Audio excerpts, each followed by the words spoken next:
Hello and welcome to this edition of Table Talk, a series of conversations held by the Indian Animal Studies Collective with scholars working on human-animal relations. We are the Indian Animal Studies Collective. My co-host Susan Harris is here as well, and I am Anu Pandey.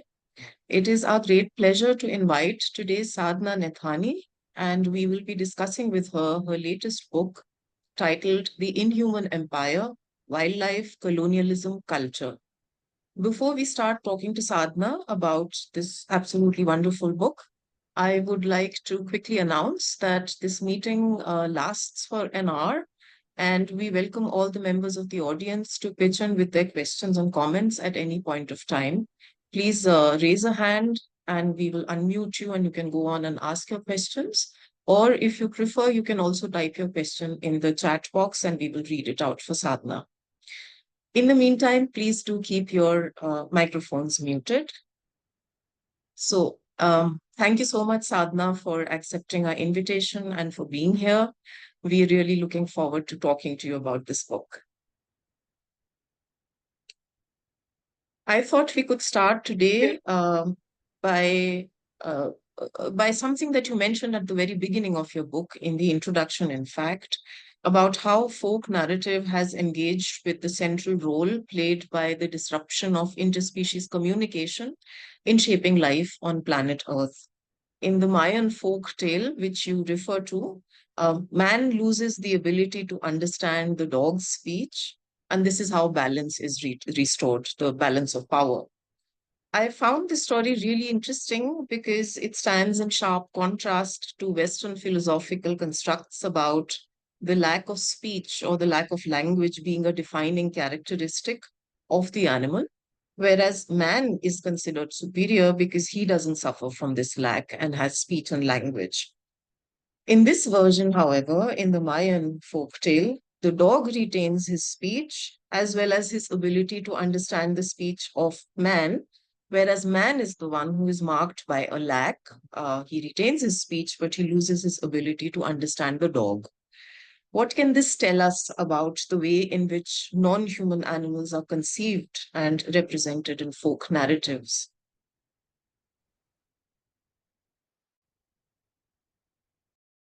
Sadhana, could you unmute?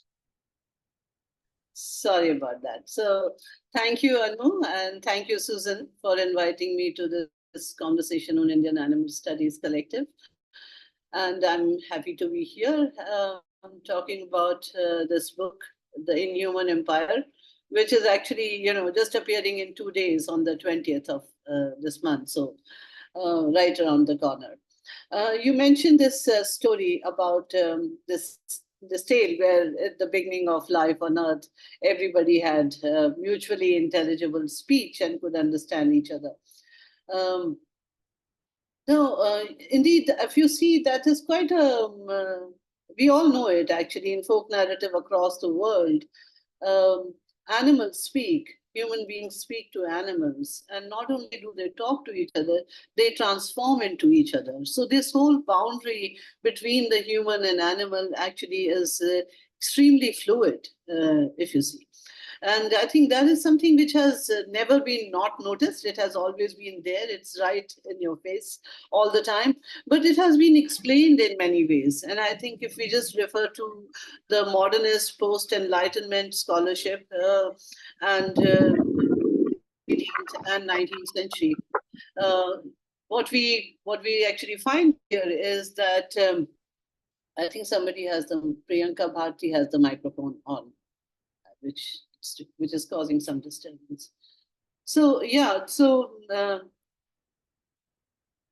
in the modernist understanding, this whole feature of the folk narrative, this fluid boundary between human and animal, was kind of explained away as fantastic, as pre-modern, pre-enlightenment, pre-rational, and therefore, it can be just discounted as fantasy, essentially.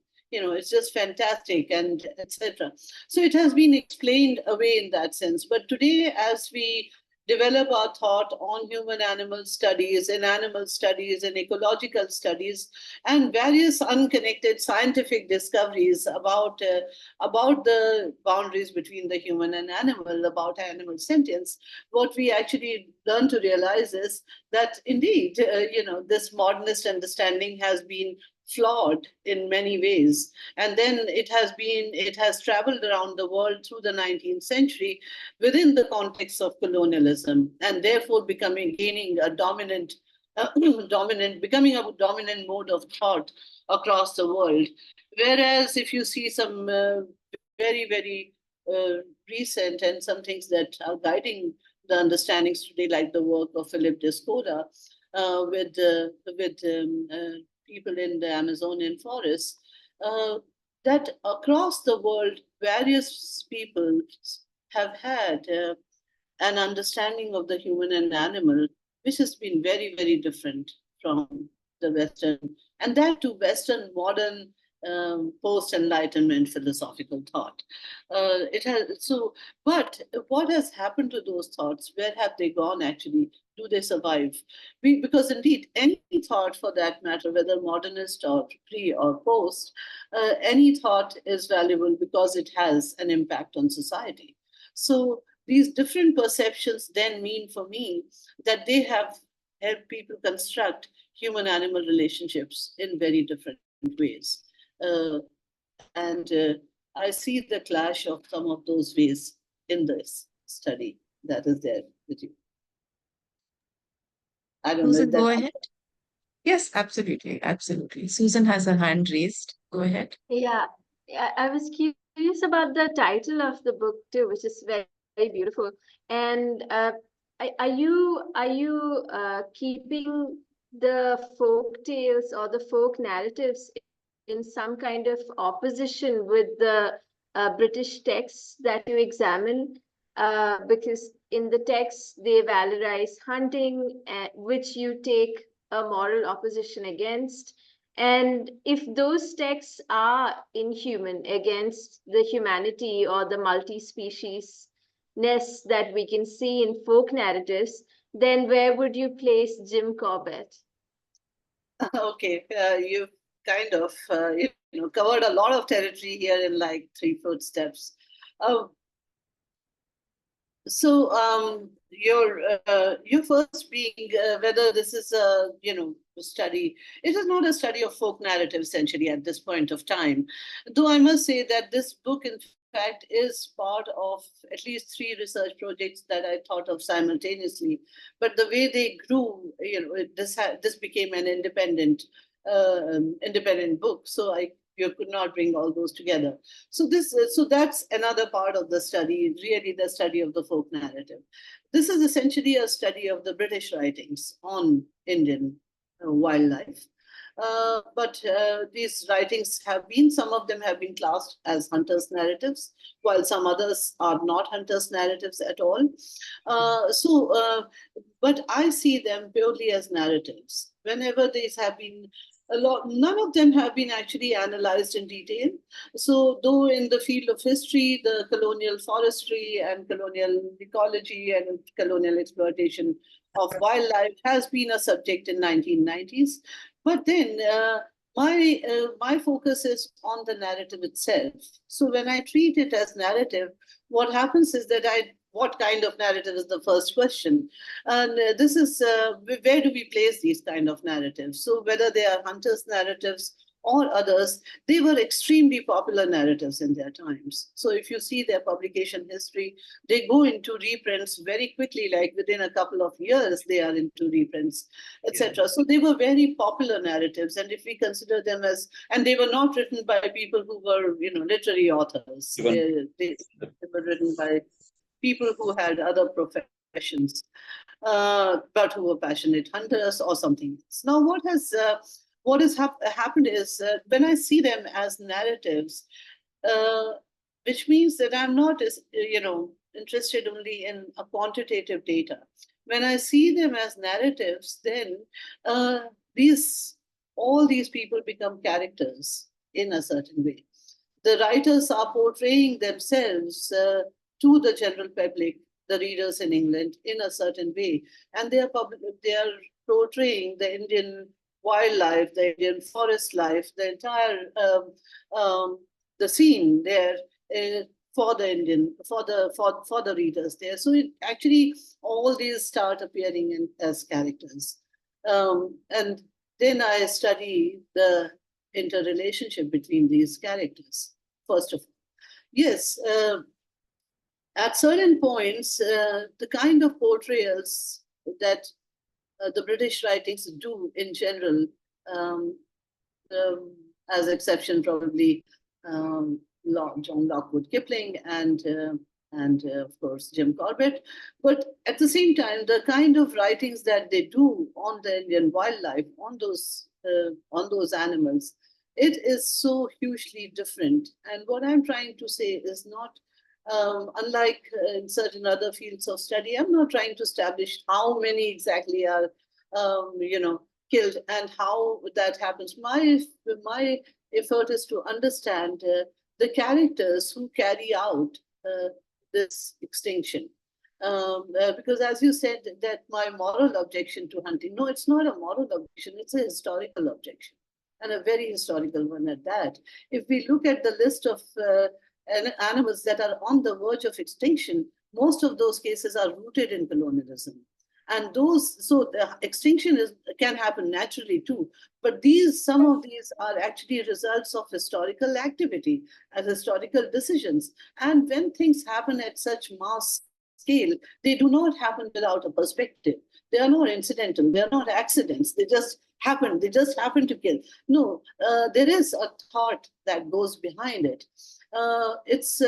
For example, a lot of other studies might explain away some of these writers as, the masculinity point and the 19th century masculinity but I think that's really a kind of external to the whole idea.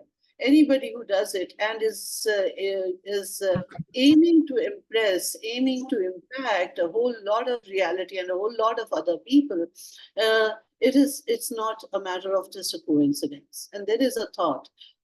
As I show in this book also, cruelty, for example, is not an idea today. People have always been aware of cruelty while committing it, and therefore while justifying it in other terms. And so it's not about only an individual. When a book of that nature is produced, when it's a narrative that spreads and is listened to, then what we are talking here is not just sharing of information, but actually sharing of a kind of worldview that sees the animals in a certain way. A lot of such writings may be today not read with the same pleasure as they were read at another point of time. So then, are you saying that the inhuman in the phrase "inhuman empire"? What does that really aim to capture? Is that aimed at capturing individual suffering of the wildlife that was destroyed during British times, or is it making primarily a historical point? The Inhuman Empire, the title relates to essentially this whole. We have been studying colonialism. We've had several decades of post-colonial theory, and yet the entire post-colonial discourse on colonialism is centered on what happened to people, what happened to societies, what happened to cultures, right? The issues of identity, the issues of marginalization in the post-colonial world, they all relate to human beings and to the human society. But actually, in the same process, the entire wildlife across the world underwent a huge sea change in their conditions of living, in their habitat. I mean, consider other continents like Australia, where new animals are introduced altogether. Right, cattle is introduced, which was not there. Then what happens? The impact of this. So therefore, actually, in our understanding of history or current society, animals are all around us, and they have been part of all historical processes. Human beings have depended on them, have used them, have been helped by them, have killed them. So they have been part of the historical process. Yet they are seen outside it.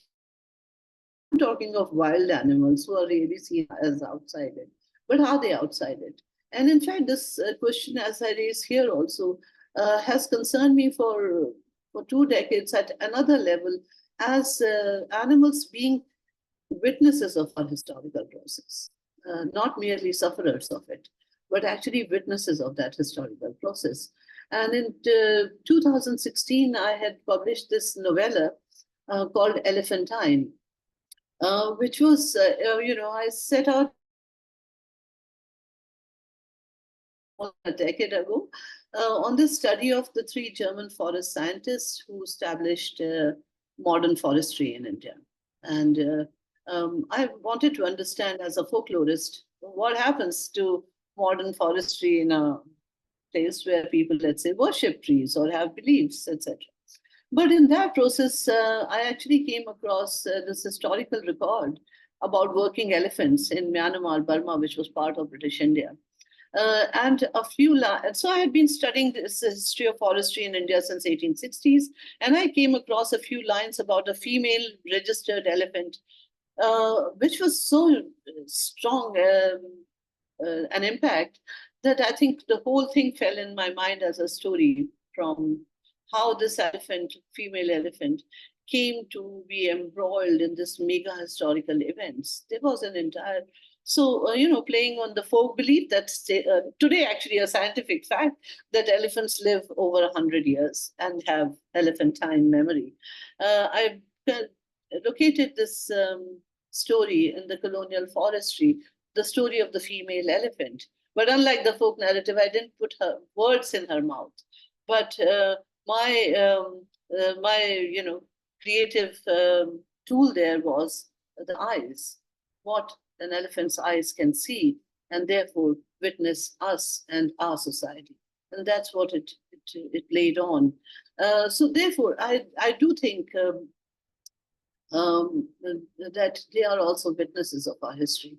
And therefore, in these writings of British writings on Indian wildlife, as you might have seen, I try to, now it's very difficult actually to reach that point of view which has not been articulated, namely the animals, right? They don't speak, they don't have speech, they don't have language. So no, how do we actually understand if we believe today science too is certain about the animal sentience, not only the folk narrative, but how do we, in historical context, can we actually see the sentience somewhere? And though the hunters' narratives are about themselves, but no narrative can be only about the author. Any human being or any being sees itself or herself or himself in reference to others. And so do these writers, with reference to Indian people and with reference to those animals, essentially. And I try to focus on certain moments when they too feel, actually, that the animal concerned was saying something decidedly. And so we focus on those moments and wonder, essentially. No, we cannot reach, yes, this is what this is. But if we do not understand, does that mean we do not try to understand? In philosophy, there's this problem of the other mind. Do I understand your mind? Leave aside the mind of my cat. Do I understand your mind? In close relationships, do we actually understand really what's going on in the head of the other person? Right? So a lot of our understanding is based on assumptions. That's how we understand. And once our assumptions are proven correct, we believe that the communication has happened. That's how a lot of dog lovers believe that they communicate fully with others. So there are such moments in this interaction with the wild where some animal stands back, when some animal returns back, where something happens which makes you think that this being is sentient, this being is taking cognizance of this moment. And if that moment happens to be the moment of killing your kid or your friend standing next to you, then that happens to be that moment. Right? Yeah. So yeah, I try to look at those moments in these writings, which kind of point to the fact that we are not the only cognizant beings. There are other cognizant beings as well. I'm glad you brought up the question of sentience right now, because that was something I wanted to discuss with you. The way I see it, when it comes to debates between scholars of folk narratives, for example, on the one hand, and those of social and natural sciences and conservation movements on the other hand, sentience is the major bone of contention. Folk narratives typically would ascribe sentience to all living beings, regardless of whether human or non-human animal, whereas natural sciences are still, experimenting and carrying out tests and stuff to figure out whether it exists and to what degree, if at all, to prove or to disprove the presence of sentience in various species. Of course, what sentience means is also something that is understood and defined in very different ways by scholars and people from various disciplines, and how they approach this category at all. So I would be really interested in knowing how you understand sentience. What does it mean for you, working right now at the junction of looking at these colonial narratives of hunting, harnessing in perspectives from folk narratives and the study of folk narratives. What does sentience mean for you when you speak about sentience in non-human animals? And secondly, how fruitful or useful do you think it is to determine through neuroscience or neurobiology, what degree of sentience a non-human animal has as far as our treatment of them is concerned? Um, Going all the way back to Descartes, for example, who said something like animals are machines without feelings. They lack, I mean, he didn't use the word sentience, but he, I think, meant it in terms of consciousness. No? So they do not have consciousness, and so they do not feel anything. They do not have feelings, and therefore we can do what we please with them. Where do you stand on this? How important is it to figure out whether and to what degree a non-human animal has sentience, and then what is sentience? Okay, great, wonderful, Anu. Um, Sentience, has to be seen at two different levels. One is at the poetic level. One is at the level of our poetic, our literary relationship, or even our real relationship with animals. At another level is the scientific level, where yes, scientists, researchers are not only just convinced of sentience, even if they are, it is about the degree of sentience. How much can? But I think the degrees matter for other purposes. Degrees matter because policies may be impacted. In fact, if you see, there's a lot of resistance by the states to accepting the sentience, because it will become then a policy matter how different certain animals are treated or not treated, and animal rights. So these are all discussions for the future in which these thoughts are feeding into.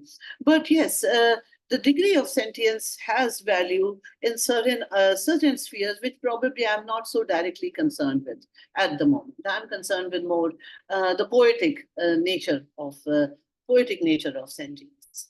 But the poetic nature of sentience is also challenged in writing, like these narratives. And when you mention Descartes, in fact, that is one of the central turning points for this discourse too, because when I'm saying that, I'm not just seeing it as quantitative data, what the British writers write, but I'm seeing it as actually qualitative data coming, so not just forming part of individual choices, but forming part of a kind of worldview. Where is that worldview?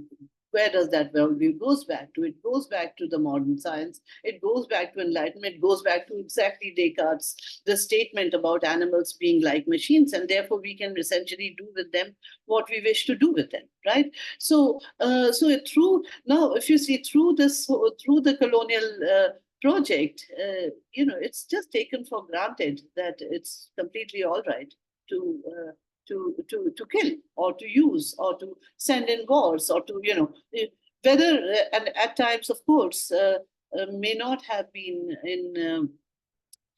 in continuation of the practices that were there in the space of the colonized. So this is a modern worldview which which guides the projects and which guides the writing and their reception in very subtle manners, not always stated. But yes, how does it become acceptable? It becomes acceptable that we wipe out uh, uh, wildlife because if we do not consider them anything more than machines, then the consequences will be different. So sentience, in that sense, for me, is an element in the non-human animal, the acceptance or the rejection of which actually determines and impacts the kind of not only individual but the kind of social relationships we will have with non-human animals, the way they will be placed and their treatment in general. I'm not talking of policy regarding one animal and the other animal, but in general, how do we view other animals, other non-human animals around us? It is impacted by the kind of by our acceptance or rejection of sentience. This brings me to my next question. It seems to me that folk narratives have always highlighted the fact that human and non-human animals share a common terrain. No? You were speaking about how even the barrier between humans and non-humans is a fluid one. And the concerns have been shown as being a common concern. Um, on the other hand, until really very recently, social and natural sciences have taken differences between human and non-human animals as their point of departure. So one starts out by saying, yes, we are different. And now what do we make of that? How then can all of these fields of inquiry, very diverse fields of inquiry, be brought together to better understand the human-non-human relationship and to hopefully be able to configure it in a way that is more just for both parties concerned. My point being, aren't they proceeding from two very different sets of assumptions that cancel each other out? So, how does one reconcile them with each other if one wants to take an interdisciplinary approach? The two disciplines being? If we say folk narratives on the one hand as one form of wisdom in engaging with what human animal relationships have been and could be, and on the other hand, what one could call the hard sciences, natural sciences, but also social sciences. Um, and this turn towards, I mean, the animal turn, which has led to a more multi species way of understanding things like geography and history and everything is still very, very new. It's like really recent and hasn't sort of, established itself yet. So I have always wondered how these very diverse sort of disciplines can come together and mutually benefit each other, enrich each other, which is the whole point, basically. How does that happen if the basic assumptions of the two are so radically different? Uh, yeah, whether the assumptions are different or whether the perception of those assumptions makes them very different.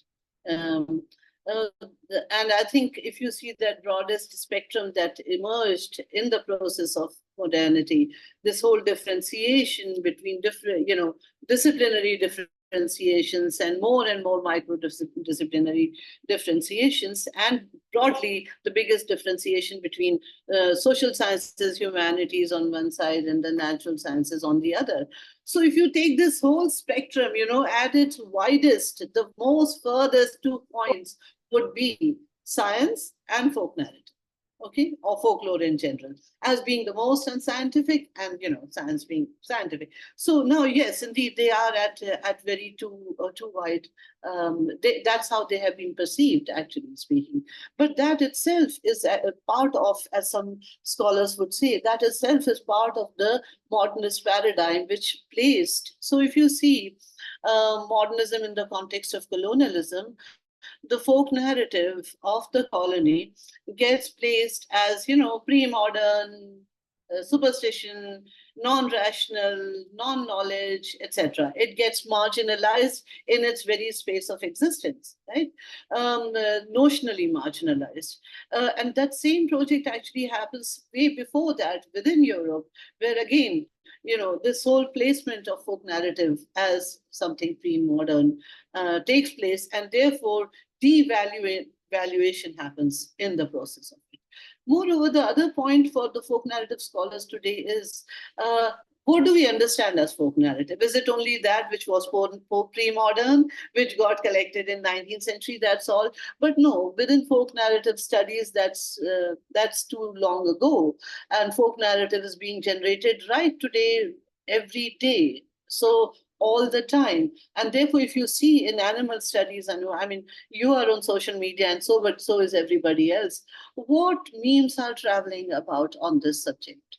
Everywhere, all the time, right? We are creating more and more stories. We are seeing more and more stuff, more and more stories about what an animal can do, how a human being can have a very special relationship with a certain animal. So these narratives about the human-animal study relationship at a popular level, where people simply believe, yes, this is possible.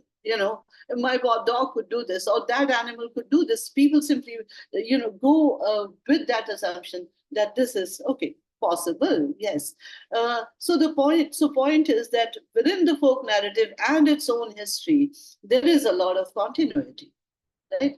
That this continuity exists for non-folklore narrative scholars, or for those perspectives which place that into a certain paradigm. But otherwise, and today, actually speaking, sometimes it seems that lots of searches have been there, in the sense that science is not something which comes later. Science is part of living.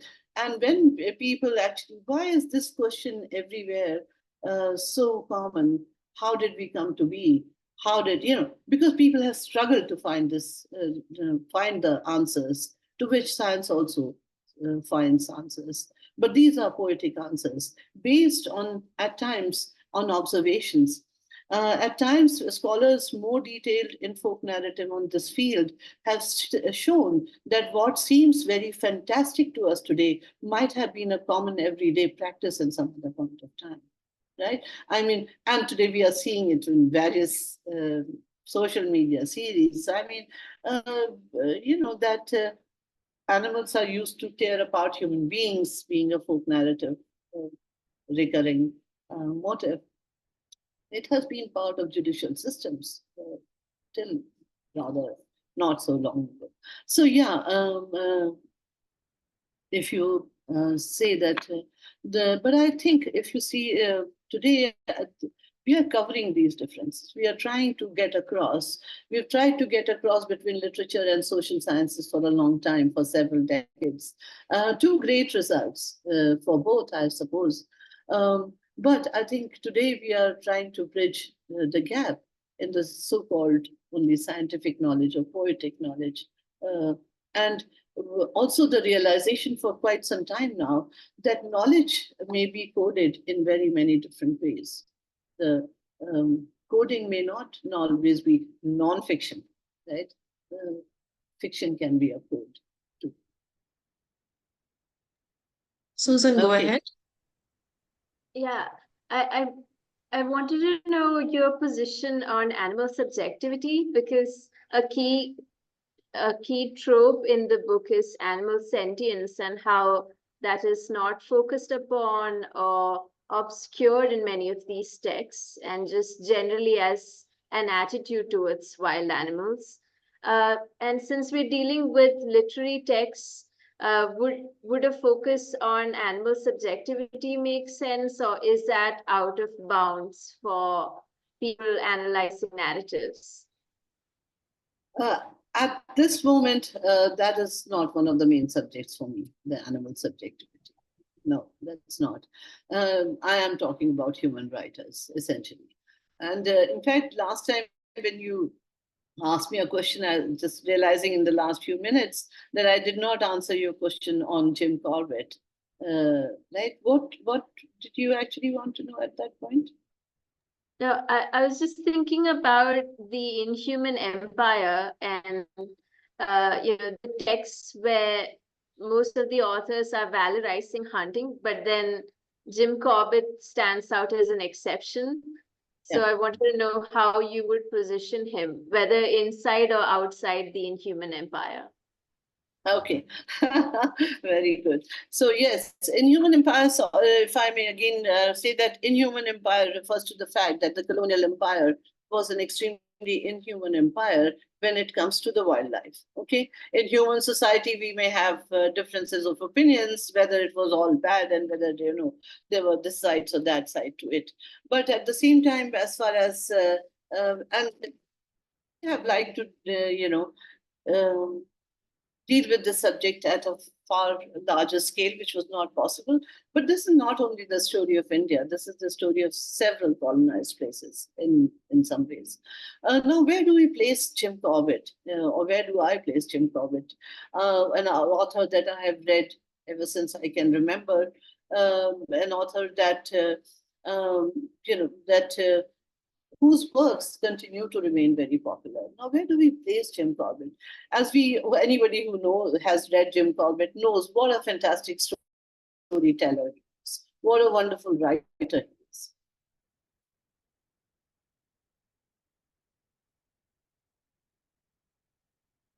And yet, in spite of this huge popularity of Jim Corbett, we do not really have even one full-length scientific, analytical study on Jim Corbett. And that's when I took up Jim Corbett as in this study to understand what is this person. And that's when I get into all his writings, actually speaking, all of them. And you begin to see that this is not only his storytelling, sorry, his storytelling is part of the life that he lived. And the life that he lived, he's an Irish man in India. But he's not the first generation, he is actually the third generation. And all these three generations never went back to Ireland. They were also not the elite of the colonial bureaucracy here, so where does Jim Corbett grow up? He grows up in the Tarai region, in the Tarai region of the Himalayas, the foothills of Himalayas. And he grows up closer to more in the Indian villagers than to the British society, actually speaking, imbibing and living a very humble life, that family, imbibing a lot of beliefs and a lot of folklore of the region, along with his other education, which was not a very high education. But and so it is mixing up of several things into a man's head. And therefore, what I see in Jim Corbett is a product of colonialism also, somebody like that. But then there can be this product which becomes part of that other reality to such an extent that he actually becomes that point where the unabated killing of especially one animal, the tiger on the Indian subcontinent, is actually kind of taken note of.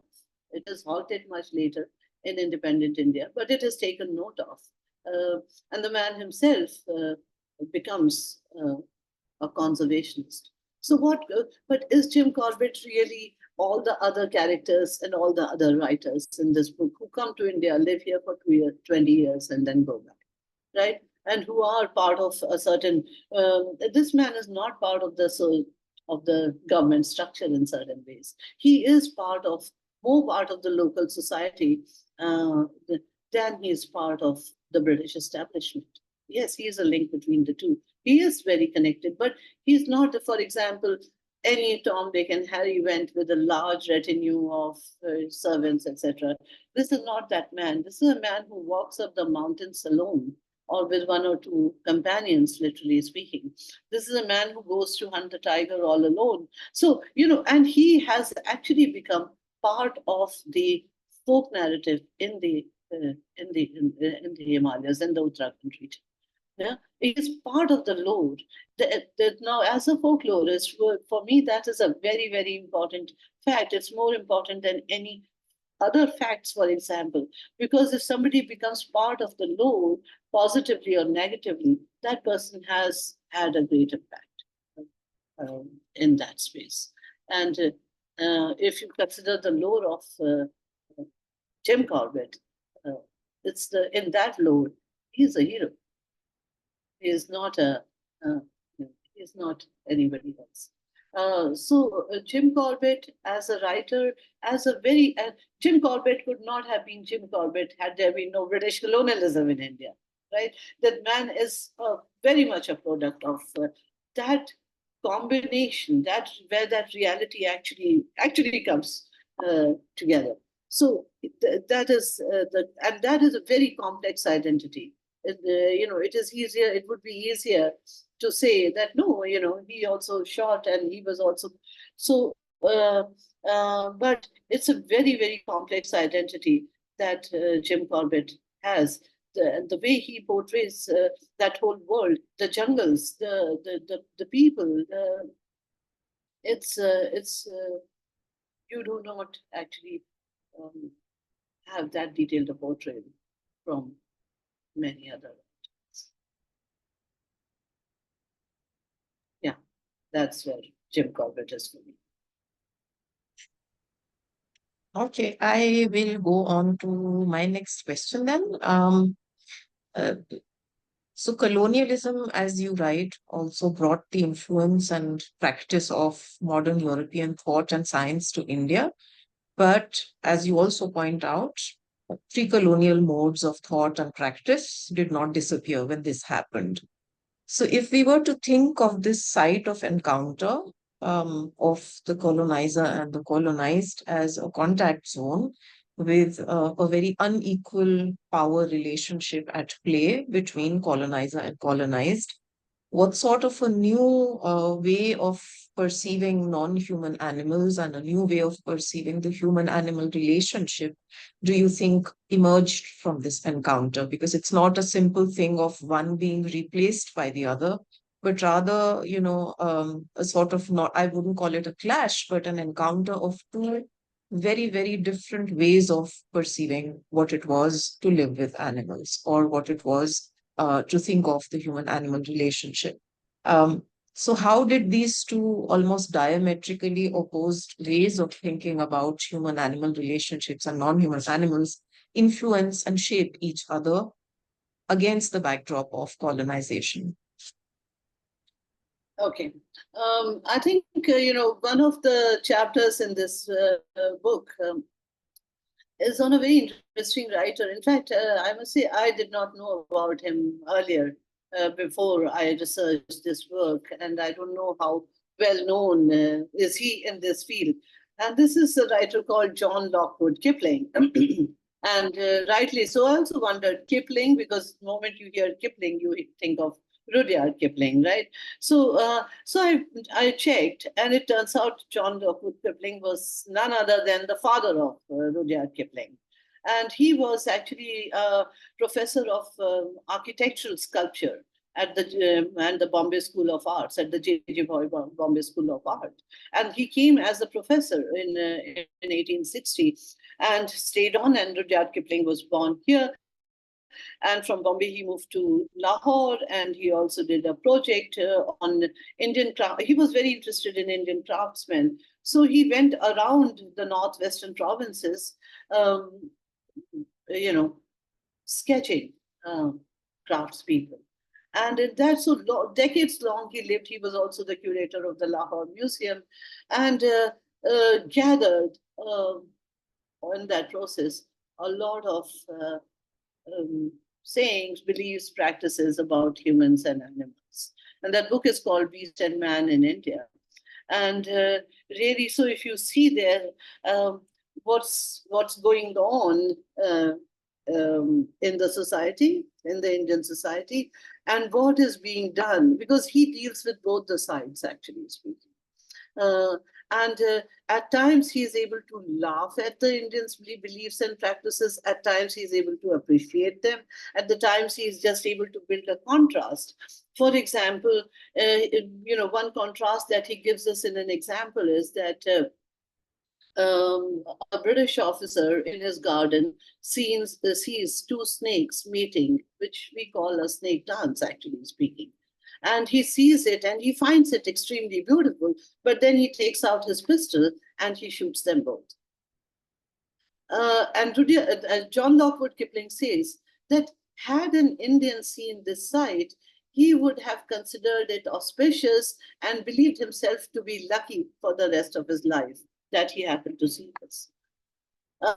Now, if you see the contrast is right on the surface, right? But the contrast is not a dead fact. The dead animal is the snake because of that contrasting perceptions. So what I find is that it's not only, it's a narrative warfare going on, something virtual, something not visible, the weapons of which you are not able to see.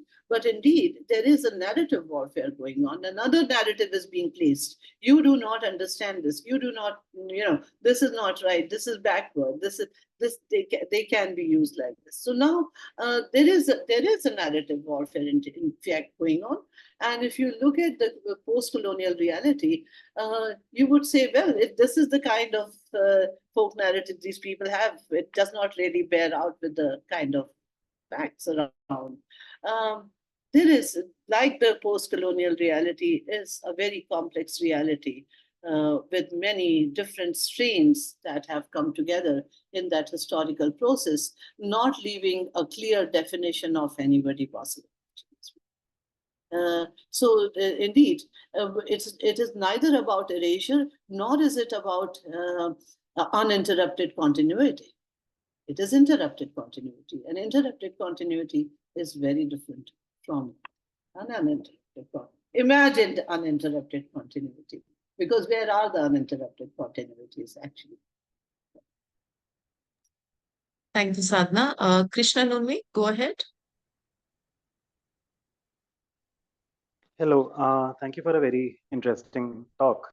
I just wanted to ask a certain dilemma, because there is also the problem of the pre-colonial empire.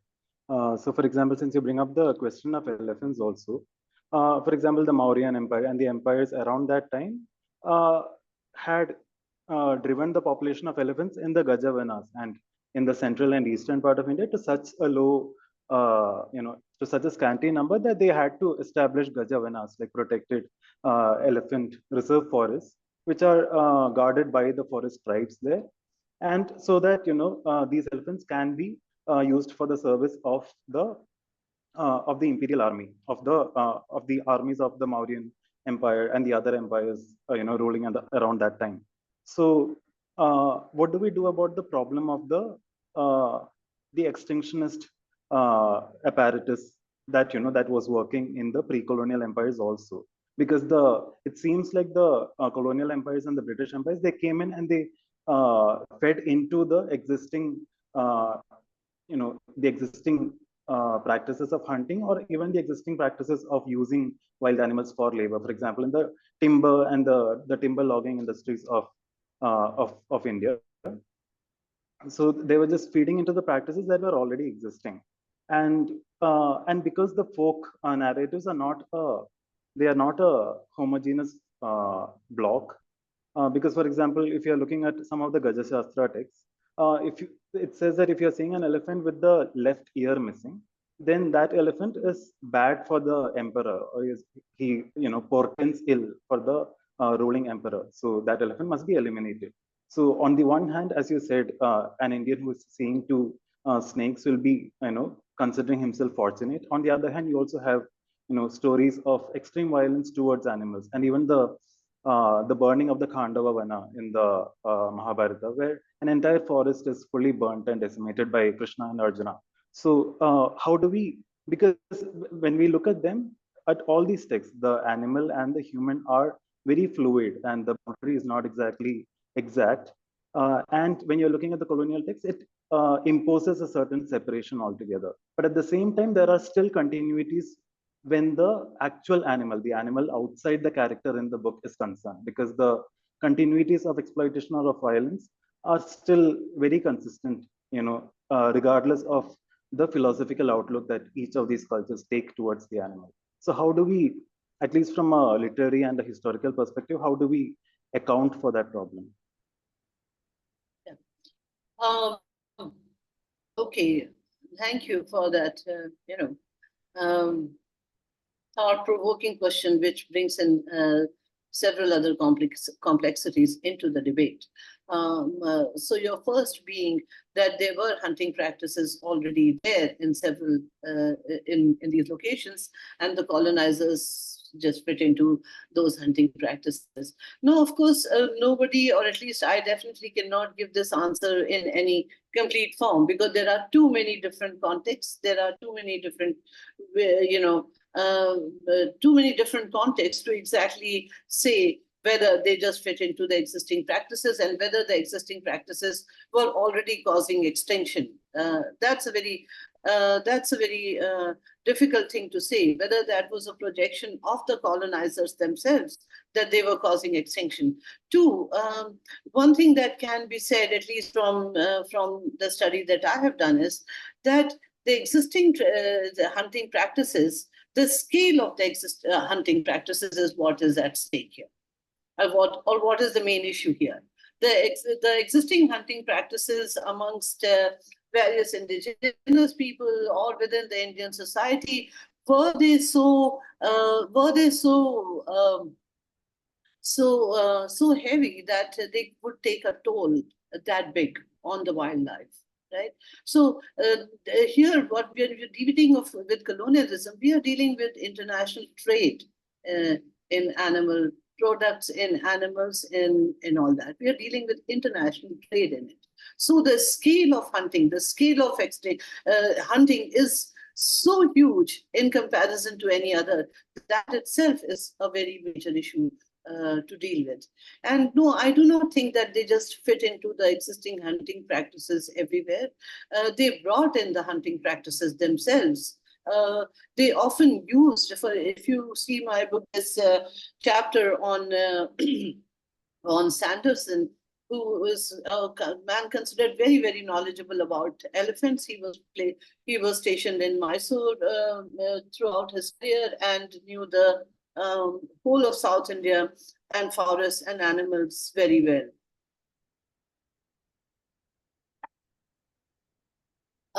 But did he just fit into hunting practices? No. Hunting elephants was not an everyday matter. It was something, once in a while, or for the king. But it was not. Now, for example, he kind of gets close to a tribe which lives close to the forest and which knows animals and especially elephants very well. Their movements through the season, their movements through the day and night, etc. But they were not killing anybody, really speaking. Themselves used to hunt small animals that were meant for eating. But he gets very close with them. He works with them, appreciates their knowledge a lot, and with that knowledge, but he is the government official elephant catcher. What his entry into the forest with that knowledge means the entry of the jeeps, the entry of the entire brigades, the entry of hundreds of people, catching of entire herds of elephants, not one elephant. The aim is to catch the entire herd at one go, even if most of them will die in the process. Now, so look at that scale, the increase in the scale of, you would say that there has been trade always. Yes, indeed. But look at the scale of this trade that comes into. And I think that makes the story different. You are kind of frozen on my screen. I don't know if that's because of your connection or mine. I hope you can hear me. Yes, ma'am. It is very clear. Thank you. Right. Samiksha, would you like to go ahead and ask your question now? Sure. Thank you. Thank you for the lovely opinions on the book and everything. I am focusing on environmental issues on Latin America, not in India, but I come from India, so I have a very personal, research motive to do that. And I'm sorry, I cannot put my camera because I'm a little sick. So I was wondering, what are your personal opinions to choose this topic and to go ahead with the research? Because animal studies, if we can call that, if we can categorize this book in that category, So yeah, just what are your personal opinions and what are your personal motives to choose this topic? Okay, Samiksha, thank you for that question. May I ask you a question before I answer yours?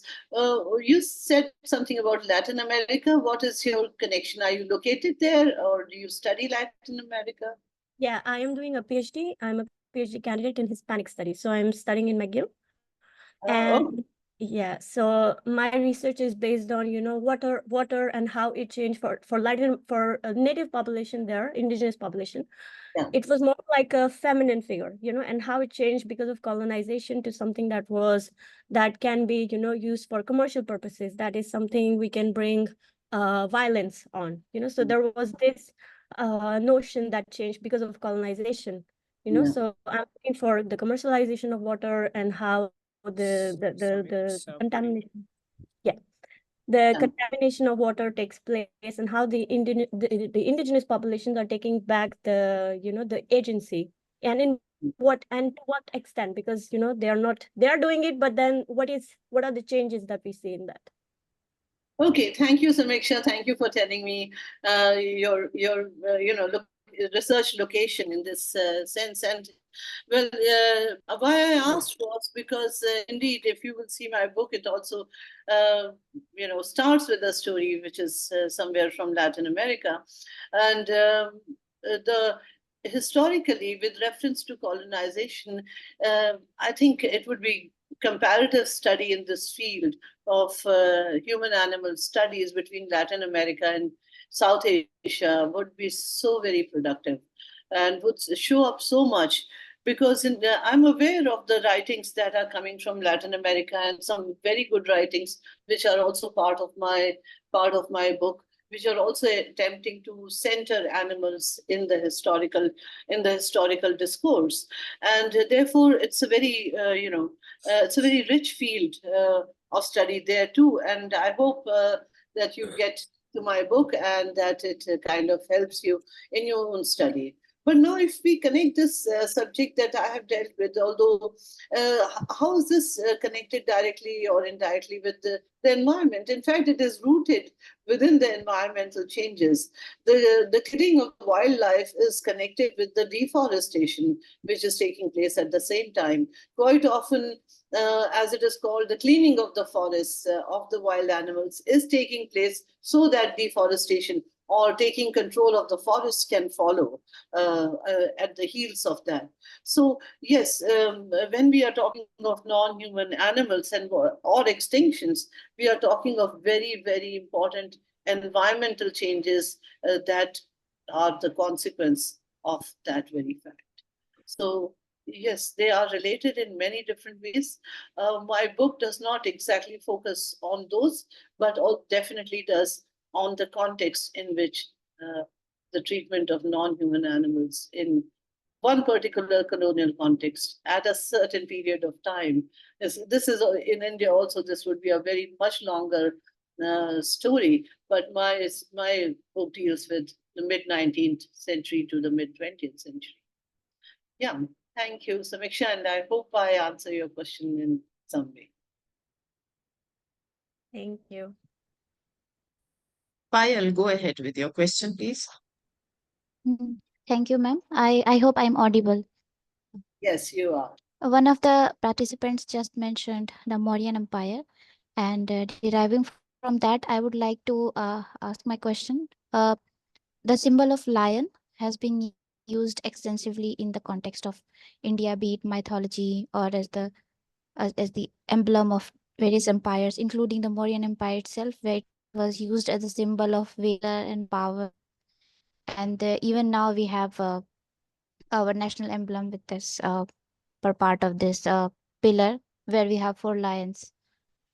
So would you like to comment on that? I mean, why does the symbol of a particular animal plays play such a great part, play such a pivotal part in the context of civilization of a particular country or so?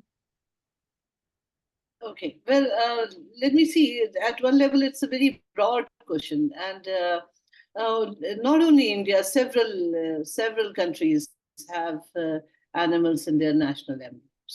or important animals connected to certain locations as symbols of countries, or the whole thing of national bird and national animal, etc. Uh, so that has been very much there. But you mentioned lion as having been the symbol of power since Mauryan times, and so I would if you go into my book, there is an interesting section on how the symbolism of lion is replaced by the symbolism of tiger in the 19th century and early 20th century by the British colonial rule, and Yes. how, because lion was such a part of Britain's colonial and other power, even now is, so therefore, and it's so it makes for reading, because it's a somewhat longer story than I could tell here. Uh, how the lion, who was the ancient symbol of power, is replaced by tiger, which becomes the symbol of India and continues to remain so. Did it also have to do something with the decreasing, with the receding population of lions in the late 18th and 19th century? The displacement of the lion, Yes, ma'am. not really. No, the population decreases in the same process as does that of the tiger. Yes, ma'am. But no, in the if one goes into the details of it, within India, a tiger too was the symbol of power in certain other locations, and so was lion. So there was not one thing only. Elephant was a symbol of power for certain other kingdoms, for certain other kinds of powers. So there were several animals which were used by political powers of times as their symbols, and therefore symbols of their state and all that. Lion, in fact, was not the only one. There were others too. And how this change happens is part of a certain part of this process of the British colonialism. Thank you. Well, I have to thank you, Sadhana, for making the time to come and talk to us today. It's great that we could talk to you actually before the books come out.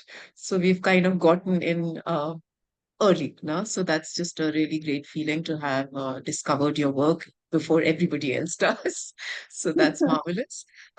Thank you again so much for agreeing to come and talk to us, for your answers, for your patience with all of our questions.